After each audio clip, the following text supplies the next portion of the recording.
Hello, I'm Sammy Miller alongside Chris Cartman, and welcome into the Sun Devil Source analysis on Bobby Hurley's press conference regarding his contract extension and the roster. Chris, Bobby Hurley went over a lot. What are your initial takeaways?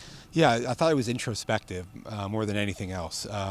There were a bunch of things that I think he was candid about, maybe additional comfort from having the contract matter settled as part of it. But, big picture, he discussed being hungrier than ever, especially keyed by his brother, Dan Hurley's run into the UConn to the Final Four this year, where he was just at watching them in action. Talked about a lot of the things that he's learned over his time at ASU and how he can sort of implement those things moving forward. There were a lot of people out there. He fielded a lot of questions. I thought he handled it quite well. And he also went over his connection to ASU over all of the years, why he loves it, why his family loves it. So what were your thoughts on that? Yeah, you spend 8 years at a place when your kids are in their formative years of your life. I mean, that's a very significant thing. He mentioned his daughter getting a degree and a master's degree from ASU, his son being on the team and seeing him grow and develop from high school to college years. His wife loves it here. And so for them, this is home. This is as home as anywhere that they've been as a family. And that part of it, I think, had a big impact on his decision to kind of want to continue at ASU.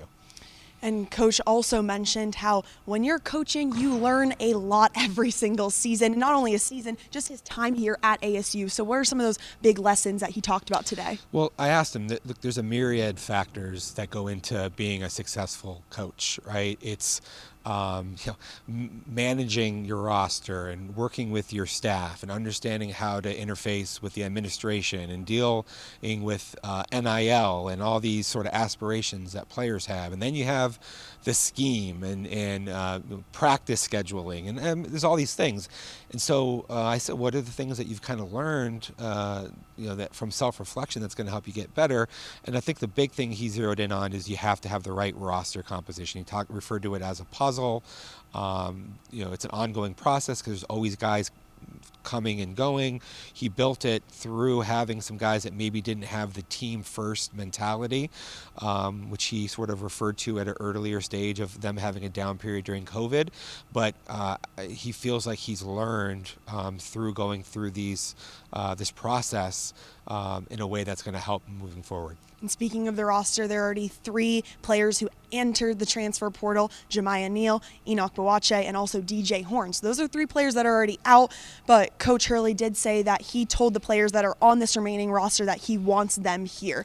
So what do you think about that, but also what traits that they need to come in for possible transfers? Sure. So, first of all, there's always a possibility that you may be able to get someone back from the portal. We did see that with ASU football. Kane Dillingham came in, BJ Green entered the portal, and they were able to kind of get him back. Aaron Stansbury, they were able to keep him in the fold, and others.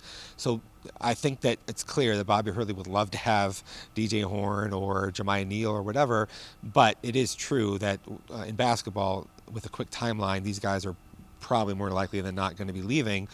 And so now it's a significant thing because you also have Desmond Cambridge having exhausted eligibility. He and Jemiah Neal are 2 of your most important off guards. And then, of course, DJ Horn was a second team all-conference player 2 seasons ago before being another key off-ball guard now. So that's where they have the biggest need with their roster. Far and away is they're going to have to find guys who can shoot the ball, play on the wing, have the sort of athleticism and the style components and the mental makeup that goes into being able to play for Bobby Hurley. But they're probably are going to need help everywhere across the roster. Austin Nunez may or may not be back this year. He had the concussion issues, the conditioning. Hurley said that he's at home with his family in Texas right now, and the implied that it maybe isn't a done deal that he's going to be back. And then we'll have to see what happens with Warren Washington, right? But they are going to need additional bodies pretty much throughout the roster. I just think that on the wing, especially at guard, that's where they need the biggest help. Now, as you can tell, there are a lot of storylines to follow in this offseason, but don't you worry, we will have you covered. So make sure you follow along to sundevilsource.com for a lot of great content and coverage.